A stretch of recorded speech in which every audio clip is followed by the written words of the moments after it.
So the longest overtime in professional Rocket League LAN history happened a couple weeks ago. In Rocket League, if both teams are tied after 5 minutes of standard time, the game goes into a sudden death overtime. If you play Rocket League, you know it's mentally exhausting. Sure, you're just sitting there in your chair, but your mind is going 100 miles an hour thinking about a million different things. Unless you're my teammate, who is only thinking about the ball. At the highest level, players are thinking about everything. Where are my teammates? What are my options? How much boost do I have? Why is this guy going for a triple flip reset in an 11-minute overtime? Let me pause here. This is the undisputed best Rocket League player in the world right now. He's 16 years old, his name is Zen, and he plays for a team called Vitality. He's one of the main characters in this story. The team he's triple flip resetting on? Well, that's the team I'm cheering for. Why am I cheering for the team playing against the best player in the world? We'll get to that in a second. First, let's go back a bit. This is me in the stands watching this overtime unfold. According to the watch I was wearing, my heart rate at this moment is 110 BPM, more than twice my normal resting heart rate. I'm not even playing, but I'm in emotional distress. This is partly because I'm intertwined with the story of this game in a much closer way than I have ever been as a fan of this game for over 6 years. And also because I'm watching one of the most intense Rocket League games ever played. Golden goal. One mistake. One opportunity. This feels like a must-win. The double commit causes panic. Zen, the must-beat Alpha. 5.5 minutes. A whole extra game of Rocket League. Listen to the crowd as the tension in this overtime grows. No bump on the goal line. Alpha in a 1v1. Has for days. Has the bump and rolls forward. But another huge save. Vitality is almost always in a constant state of attack, but somehow Rule 1 holds on. This might just be some of the best Rocket League we've seen. The teams are in a complete stalemate. The irresistible force versus the immovable object. From the ceiling, putting it on the door, but another huge save. 23 saves for Rule 1. This is ridiculous. But no human Rocket League player can keep this up forever. Almost 10 minutes of overtime. What do you do, Space Rule 1 are fighting for their lives in this bracket. 24 saves now out of Rule 1. That is a LAN record for a team. Then, finally, Rule 1 gets the rarest commodity in this game, an opportunity to score. Over to Roa. Maybe it does pay off. Hold on, it's a breakaway chance. This is it. We are going to win this game. Yes, I said we, because the truth is, there's way more to this particular game than just the longest overtime in Rocket League history. There's a reason this entire arena is about to lose its mind, and there's a reason I'm about to have a heart attack. This Rocket League video is much different than any of my other Rocket League videos, because this one is personal. This is the real story behind the longest overtime in RLCS history, and to really understand the significance of this game and this moment, there's just a little bit of backstory you have to know. So first off, Rocket League is a game involving cars and I'm just kidding. We don't have to go back that far. We only have to go back to October of last year, 2022. That's when I decided to do something really stupid. I made an esports org, because apparently that's what content creators do these days. All I really wanted, though, was to have my own team competing in RLCS, because that would probably be really fun, right? Wrong. It turns out running an org is actually really hard, especially if you're just a dumb YouTuber. Thankfully, I had a partner in this venture, community businessman and philanthropist in Civic, who also happens to suck at Rocket League, by the way, though he did flip reset on me once. Don't want to talk about it. So when we started Rule 1, we thought we were going to build up the brand a little bit, get our name out there, and then maybe pick up an RLCS team later. But then, we saw a crazy opportunity. The number one goal for an esports org, in my opinion, is to create an entertaining product for your fans. And one of the best ways to do that is by competing at the highest level to grow the prestige of the org. The problem is, it's really hard to get a team that is not only in RLCS, but is also good enough to make the most prestigious RLCS international events, called Majors, which is where all the eyeballs are. There are currently 73 esports orgs competing in RLCS, but only 16 get to go to the Majors, and only 8 get to play in front of a crowd. 8. So what was the opportunity that we saw to get a leg up on 65 other esports orgs? It was a team called KRN, which had some of the most underrated players in the world, a set of identical twins named Rawas and Killers, or Killiers, as everyone says wrong, which is fine. Killiers. You can call them Clears, it's okay.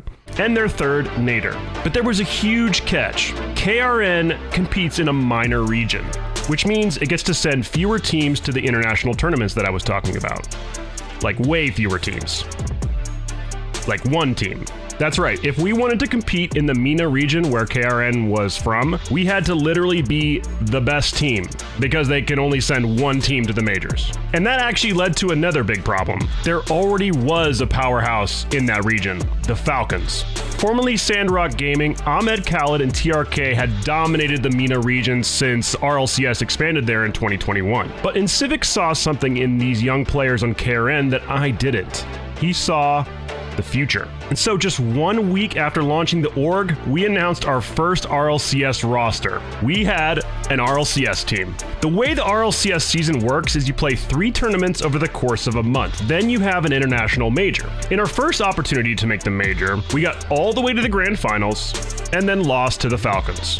No major for us. We got memed on a little bit, but hey, no biggie, this was our first split after all. We picked up an amazing new player in Messent, said goodbye to Nader, and got ready for our next split, where we got all the way to the grand finals and then lost to the Falcons. Unlucky. I remember reading a tweet that was like, why did you guys pick up a MENA team when the Falcons are clearly the best team in that region? Seems pretty stupid. Well, maybe it was stupid, but just wait till the next tournament, I thought to myself. In our next tournament, we got all the way to the grand finals and then lost to the Falcons. Now it was starting to sting a little bit. We had just missed out on yet another major, and the ultimate goal of having our org represented on the biggest stage in Rocket League was so close, yet so far away. We would have one more chance in the season to make the last major, the spring major in Boston.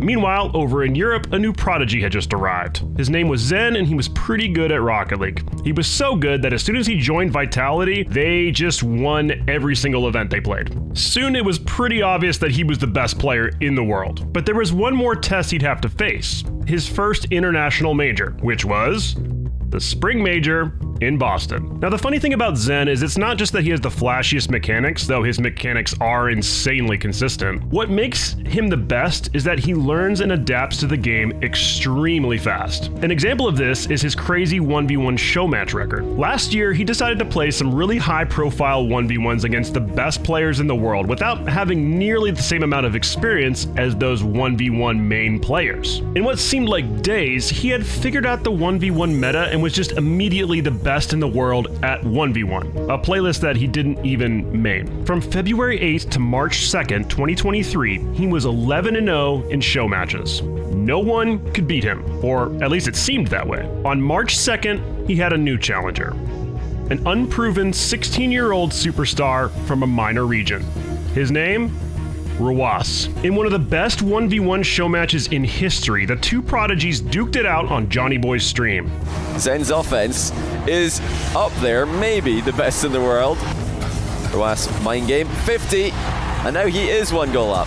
A 2-game advantage for Zen. He is just 2 games away from being the undisputed #1 in the world, only 12 matches into his 1v1 career.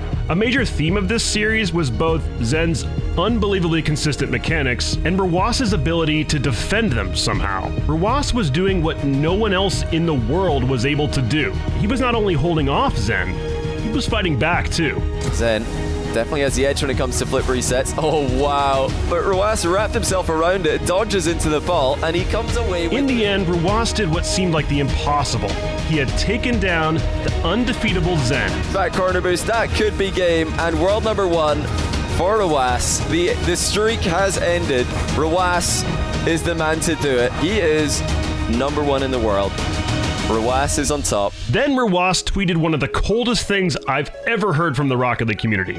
Ended Zen's win streak. GG's to him, such a great player, but I'm not like the rest of them. Yeah.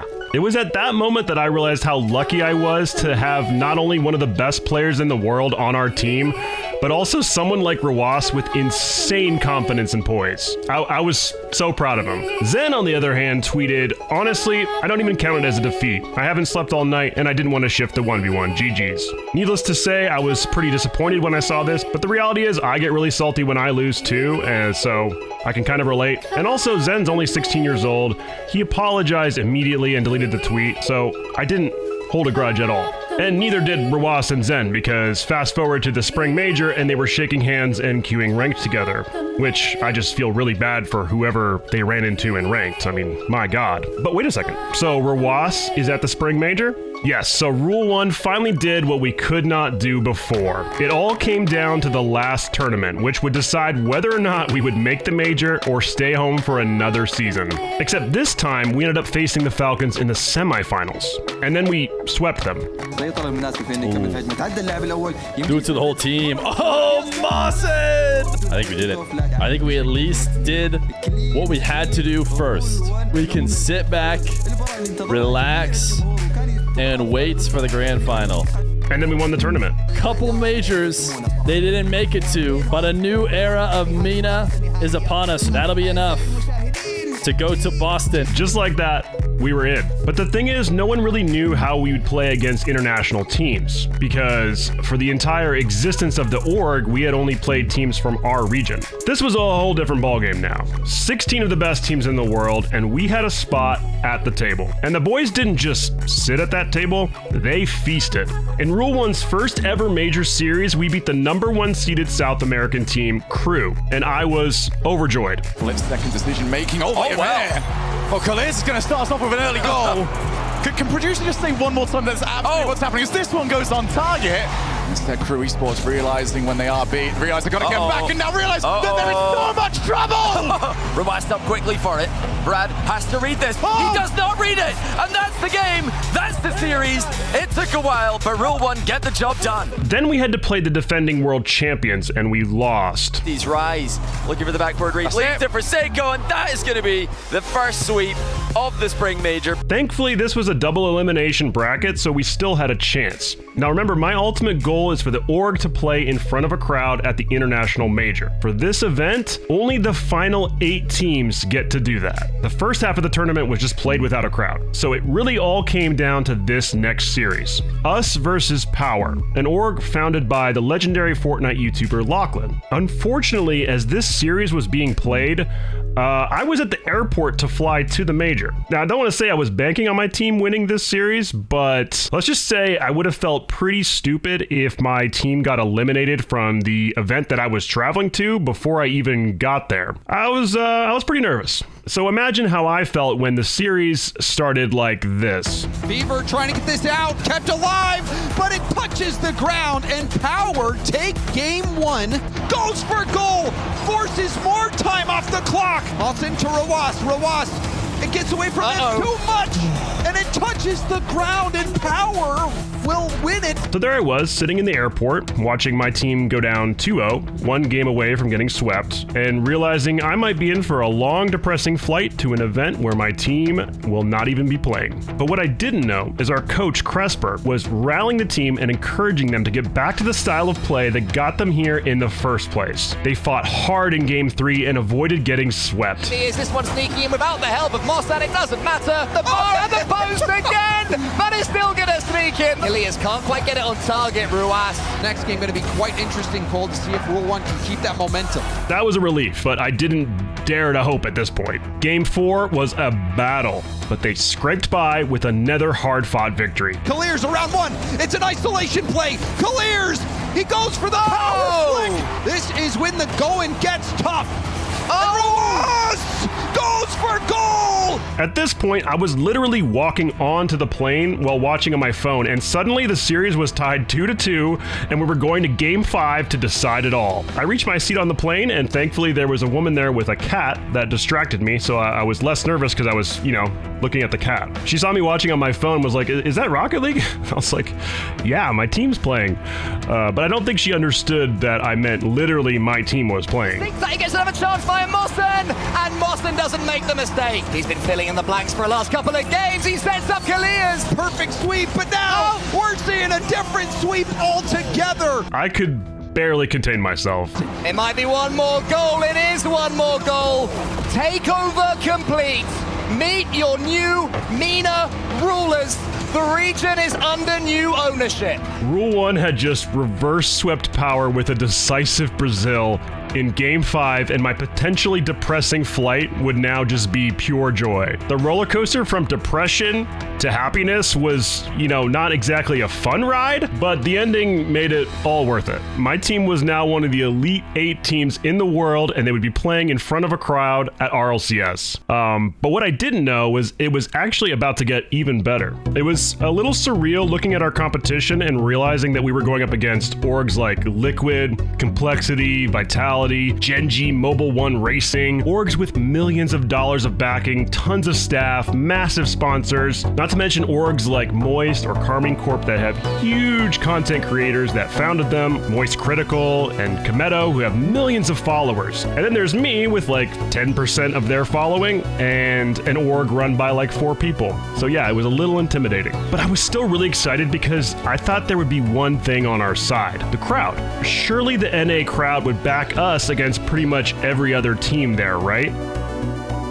Not exactly. As it turns out, this tournament had some external implications that I was not aware of. Because even though Optic may not make it to the World Championship, there's still a chance for V1 sitting in that 6th place depending on how the results go. That's right, there's still a chance indeed, but V1 still on the outside looking in. Specifically, it was version 1 that would be missing out on Worlds if we won the next 2 series. Our first series was against Complexity, and it was an absolute classic. Tipping it to safety.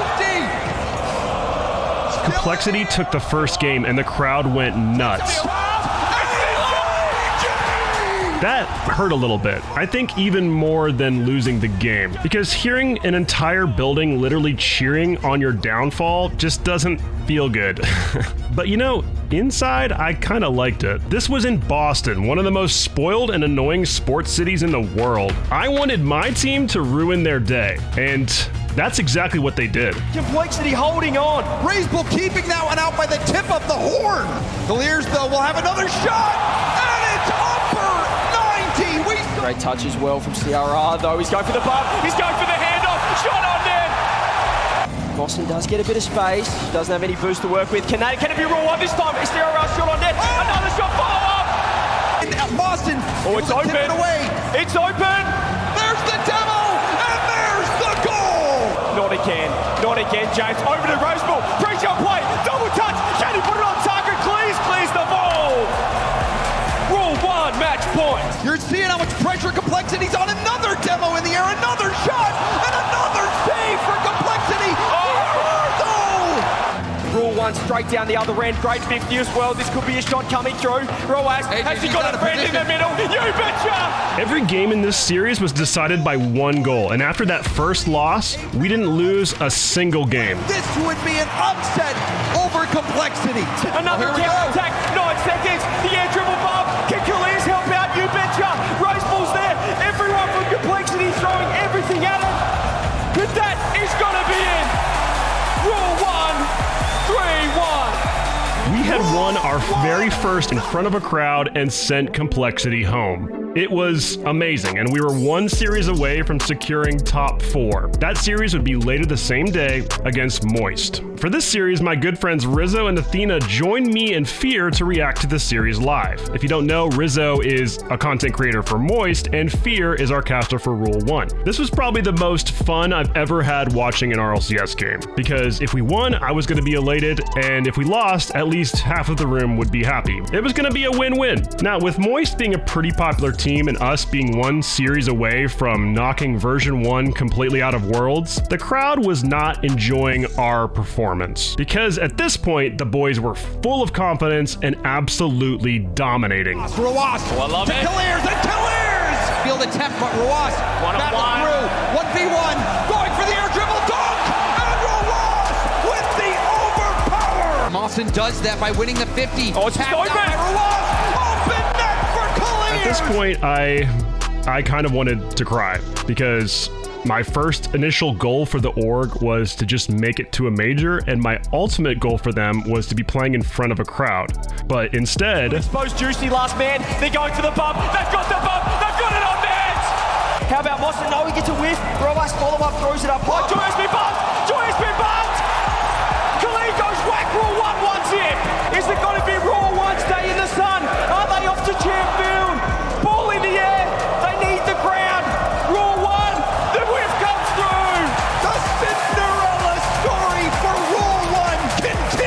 team in its first year of existence, at its first LAN, exceeded all my wildest expectations and had won not one, but 2 series against some orgs that I really respect. We were a top 4 team in the world, and I didn't feel like I deserved it at all. We got so lucky with these players, and I was just really proud of them. I just couldn't believe it.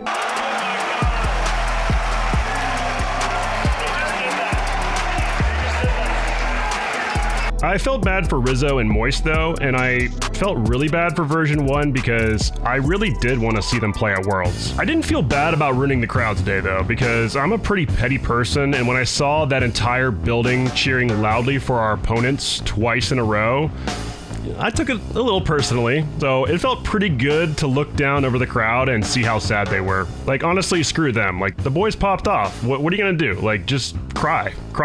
Leave and cry. It was pretty mixed emotions, but mostly it was joy. But the crazy thing is, all of those emotions I was feeling would be nothing compared to what I would go through the next day on Championship Sunday.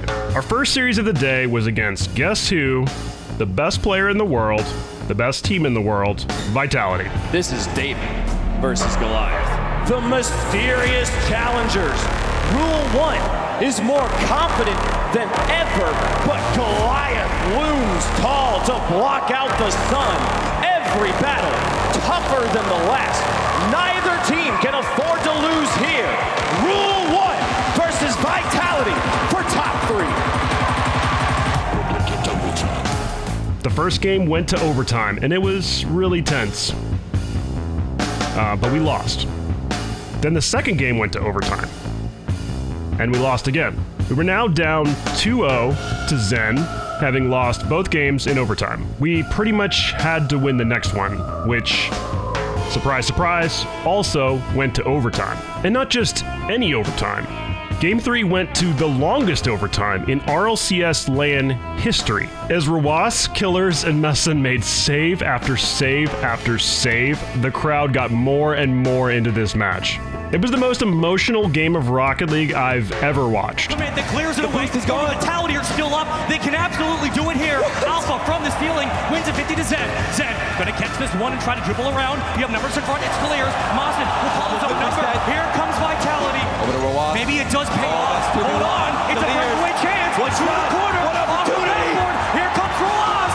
But Alpha yet again an easy read. Vitality on the pizza. Are you kidding? So when Rule 1 didn't score in that opportunity, which was one of the few chances they had, do we break 30 saves?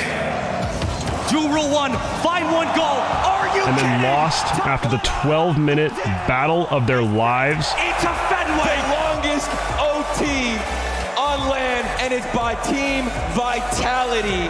The feeling was pretty indescribable. When they showed the final scoreboard, you can actually hear the crowd audibly gasp because the stats are just ridiculous. One high-performance replay, and here's the stat card. Take a gander. Look at that. 10-41, 10-43 across the board. Oh my God. That is one of the best overtimes in Rocket League history.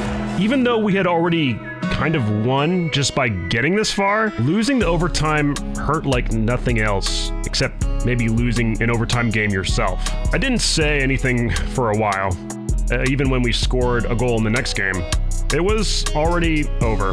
There was no coming back from that level of mental exhaustion. We had been swept by Vitality, even though 3 of the 4 games had gone to overtime and it had felt extremely close. I felt so much for my players who were out there undergoing the highest pressure situation in Rocket League history, and they had so much fight. They represented the exact spirit of the org that I wanted to create. Just full of heart and full of fight. There was just no way I'd be able to describe to them how proud I was.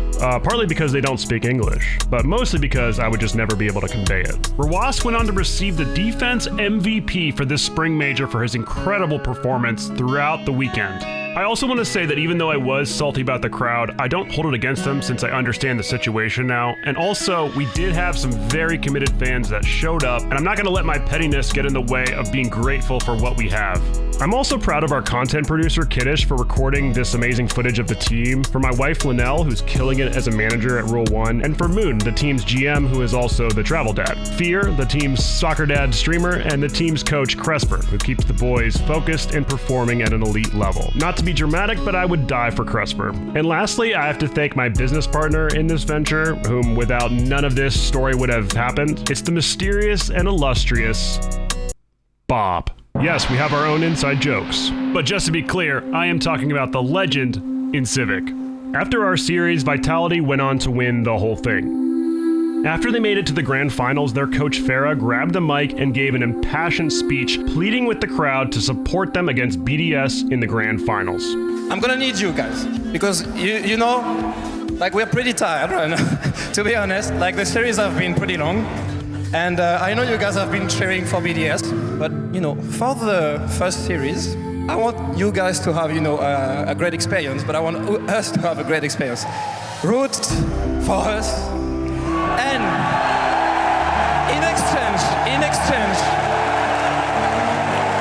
in exchange, I will trade my Vitality flag against an NA flag if anyone has it right now.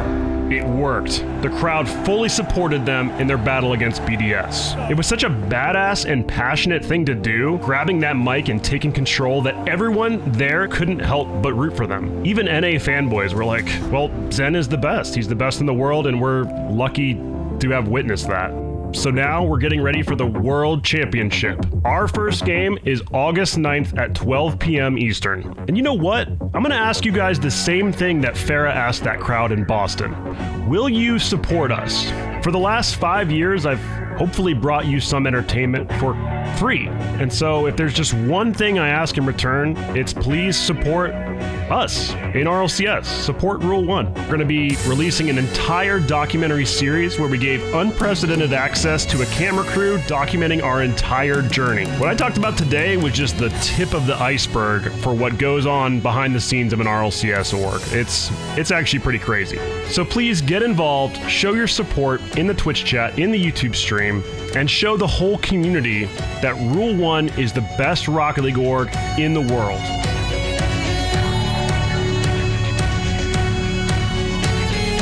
I'm SunlessKhan. Thanks for watching. Yeah, 23 racks in, but that's before the tax in. Toe to toe with Obi, told these rappers always masking. 24, I'm on the road, I book a show, I'm stacking. I'ma get my cash in before the numbers back in.